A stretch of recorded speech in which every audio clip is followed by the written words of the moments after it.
Hello guys, welcome to Learners Locker. Guys, आज की इस वीडियो में हम लोग कवर करने वाले हैं फंक्शंस ऑफ ऑपरेटिंग सिस्टम। उससे पहले अगर आपने अभी तक हमारे टेलीग्राम चैनल को सब्सक्राइब नहीं किया है तो प्लीज उसको जाके सब्सक्राइब कर लीजिए। वहां पे बहुत सा ऐसा कंटेंट आपको प्रोवाइड कर दिया जाता है जो कि इंपॉर्टेंट रहता है आपके एग्जाम पॉइंट ऑफ व्यू से। तो चलिए बिना टाइम गवाए आज के टॉपिक पे चलते हैं, जो कि है फंक्शंस ऑफ ऑपरेटिंग सिस्टम। तो अभी तक आपको ऑपरेटिंग सिस्टम के दो मेजर फंक्शंस का तो पता चल ही गया होगा। कौन कौन से? पहला कि ये एक इंटरफेस प्रोवाइड करता है आपके अदर एप्लीकेशन और सॉफ्टवेयर्स के लिए। दूसरा कि ये डायरेक्टली इंटरेक्ट और डायरेक्टली कम्युनिकेट करता है आपके हार्डवेयर रिसोर्सेज के साथ। बट इसके अलावा कुछ और फंक्शंस भी रहते हैं ऑपरेटिंग सिस्टम के, जिनको कि हम आज एक एक करके देखने वाले हैं। तो पहला आ जाता है आपके पास प्रोसेस मैनेजमेंट। अब स्टूडेंट्स कंफ्यूज रहते हैं कि प्रोसेस एंड प्रोग्राम में डिफरेंस क्या है। तो देखिए, प्रोग्राम एक एंटिटी है आपकी रिलेटेड टू सॉफ्टवेयर और एप्लीकेशन, बट प्रोसेस एक इंस्टेंस है आपके प्रोग्राम का। कैसे इसको समझ सकते हैं आप कि कोई भी आप जब प्रोसेस एग्जीक्यूट करते हैं उसके साथ एक प्रोसेस जो है वो क्रिएट होता है, एंड जब तक कि आपका वो प्रोग्राम बंद नहीं हो जाता या क्लोज नहीं हो जाता तब तक वो जो प्रोसेस उसके साथ क्रिएट हुआ था वो डिफरेंट स्टेट्स में रिवॉल्व करता रहता है। कैसे? मान लीजिए आपने एक वेब ब्राउजर ओपन किया। अब उस वेब ब्राउजर के प्रोग्राम की एग्जीक्यूशन के साथ आपका एक प्रोसेस भी क्रिएट हुआ जो कि बैकएंड पे चल रहा है। अब उस वेब ब्राउजर में आप कुछ भी कर रहे हैं तो उसके अकॉर्डिंगली वो प्रोसेस जो है वो अपनी स्टेट्स चेंज करता रह रहा है। लाइक जब तक आपका वो प्रोग्राम चल रहा है तब तक वो प्रोसेस जो है वो रनिंग पे है, एंड उसमें अगर आपने कभी उसको मिनिमाइज कर दिया तो वो बैकएंड पे जो प्रोसेस चला है वो आपका वेटिंग स्टेट पे चल जाएगा। वैसे ही कभी वो सस्पेंड स्टेट में चला जाएगा।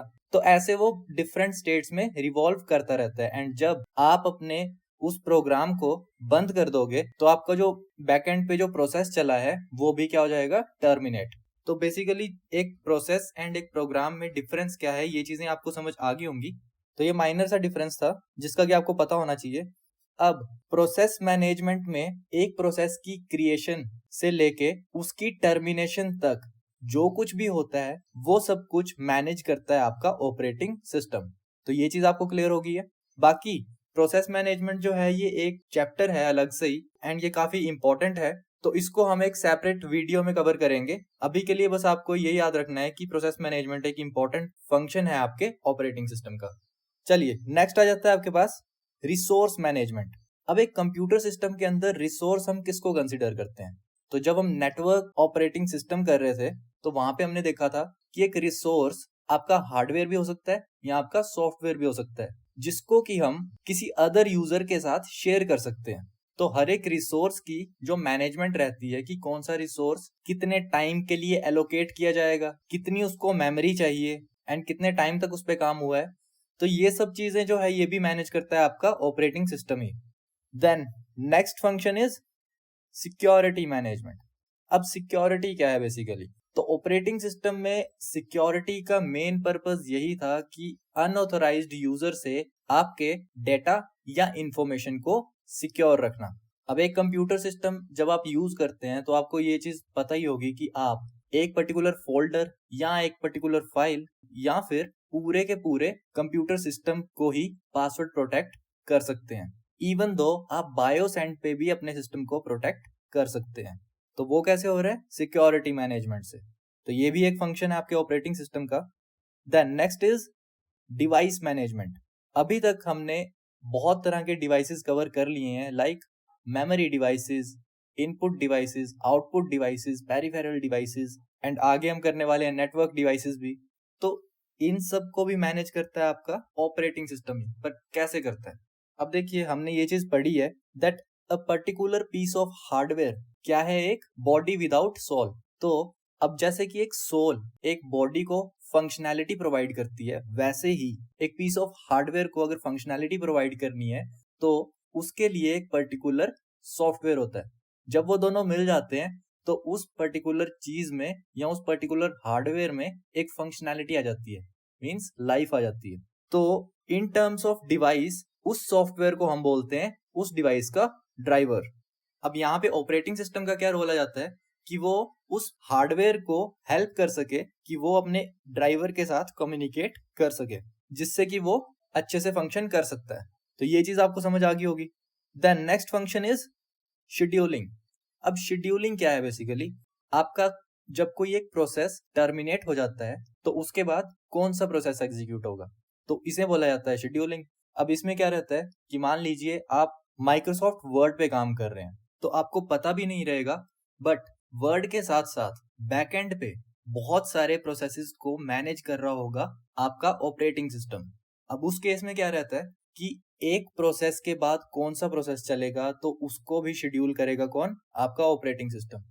अब इस चीज को आप ऐसे समझ सकते हैं कि आप वर्ड पे काम कर रहे हैं एंड आपने की प्रेस की W, बट इसमें आपको तो इंस्टेंटली W प्रिंट होकर दिख जाएगा, बट इसके पीछे बहुत लंबा एक प्रोसेस है। वो क्या कि यहाँ से आप W प्रेस करेंगे एंड एक इंटरप्ट सिग्नल जाता है आपके CPU के पास। CPU के लिए वो इंटरप्ट सिग्नल ऐसे काम करता है कि उसको लगता है कि कुछ हुआ है, तो उसका ध्यान डाइवर्ट हो जाता है उस पर्टिकुलर इंटरप्ट की वजह से, एंड वो फर्दर वो जो कमांड होगी W प्रेस करने की उसको वो हैंडल करता है। अब उसमें करेगा क्या? वो जो भी कमांड है उसको पहले इंटरप्रेट करेगा, देन उसको प्रोसेस करेगा, एंड देन फर्दर वो चीज ह्यूमन रीडेबल फॉर्म में आपको स्क्रीन पे डिस्प्ले होगी। अब इतना लंबा प्रोसेस है, बट आपको तो वो चीज विद इन सेकेंड्स डिस्प्ले हो जाती है। बट वो क्या है? वो बेसिकली चीजों को शेड्यूल करता रहता है साथ साथ में। तो ये भी काम कौन कर रहा है? आपका ऑपरेटिंग सिस्टम ही। चलिए नेक्स्ट आ जाता है कमांड इंटरप्रिटेशन। अब कमांड इंटरप्रिटेशन क्या है? देखिए, एक कमांड क्या है? बेसिकली इनपुट, एंड इनपुट आप कैसे दे सकते हैं अपने कंप्यूटर सिस्टम में? With the help of input devices. अब इनपुट देने की बहुत सारी फॉर्म्स हैं। कैसे? इनपुट आप दे सकते हैं की स्टॉक्स की फॉर्म में, मींस आप टाइप करके इनपुट दे रहे हैं। देन पॉइंटिंग डिवाइस की हेल्प से, मींस आप माउस के थ्रू या टच स्क्रीन के थ्रू इनपुट कर सकते हैं। देन ऑडियो की फॉर्म में, मींस ऑडियो इनपुट डिवाइसेस की हेल्प से आप ऑडियो इनपुट कर सकते हैं। देन अगर अदर कोई सेंसिंग डिवाइसेस हैं like accelerometer, volt meter and ऐसे कुछ मीटर्स जो कि अदर फॉर्म ऑफ इनपुट को सपोर्ट करते हैं, तो आप उनकी हेल्प से भी इनपुट दे सकते हैं कंप्यूटर सिस्टम के अंदर। बट क्या वो इनपुट हमारे कंप्यूटर को समझ आती है? नहीं आती, क्योंकि वो बेसिकली ह्यूमन रीडेबल फॉर्म में है। आप यहाँ पे W प्रेस कर रहे हैं तो वो W आपकी मशीन को समझ नहीं आता है। मान लीजिए आपने एक ऑडियो की फॉर्म में माइक से कुछ कमांड दिया आपके कंप्यूटर सिस्टम को, जस्ट लाइक एलेक्सा, कॉर्टाना और सिरी। तो उस केस में क्या होगा कि वो जो इनपुट होगी वो कुछ इस टाइप में होगी, एंड इसे क्या बोला जाता है? Sine wave.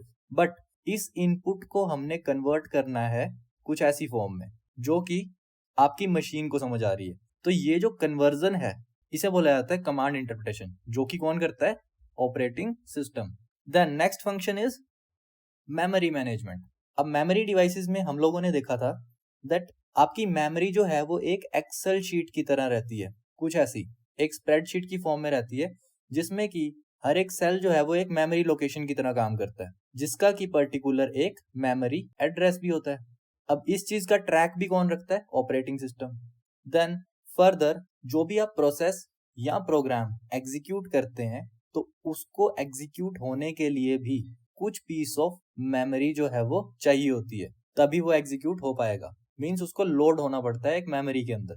अब वो भी कौन देख रहा है? Operating system.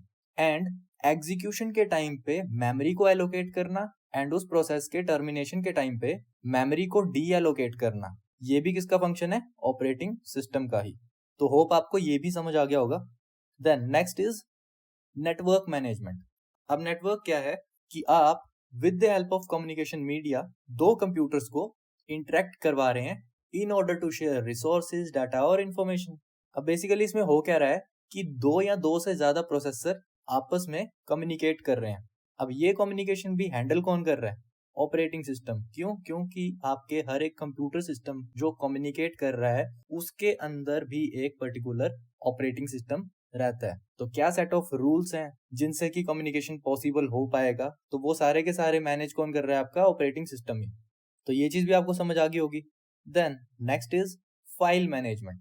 अब फाइल मैनेजमेंट ऑपरेटिंग सिस्टम में इसलिए जरूरी है ताकि यूजर इजीली एक्सेस कर सके चीजों को एंड इजीली नेविगेट कर सके। तो बेसिकली इसको आप समझ सकते हैं कि आप किसी और अननोन पर्सन के कंप्यूटर को यूज कर रहे हैं, ऑब्वियसली विद हिज परमिशन, तो उसमें आपको डायरेक्ट एक्स की एप्लीकेशन को ओपन करना है एंड उस एप्लीकेशन का शॉर्टकट उसने ना तो आपका डेस्कटॉप पे रखा है एंड ना ही वो स्टार्ट मेन्यू पे है। तो आप उसको कैसे एक्सेस कर सकते हैं? तो आपको ये चीज पता है कि ऑपरेटिंग सिस्टम जो है वो एक डिफॉल्ट पाथ क्रिएट करके रखता है एप्लीकेशंस के लिए कि वो सी ड्राइव में ही सेव होंगी, अनलेस आपने मैनुअली उस चीज को चेंज ना किया हो। तो आप क्या करेंगे? डायरेक्टली सी ड्राइव खोलेंगे एंड उसमें कहीं पे डायरेक्ट एक्स जो है वो ढूंढ लेंगे। दूसरा एग्जांपल इसका आप ये भी देख सकते हैं कि आप इंटरनेट से कोई भी चीज डाउनलोड कर रहे हैं तो वो आपकी सेव होती है डाउनलोड्स के एक फोल्डर में।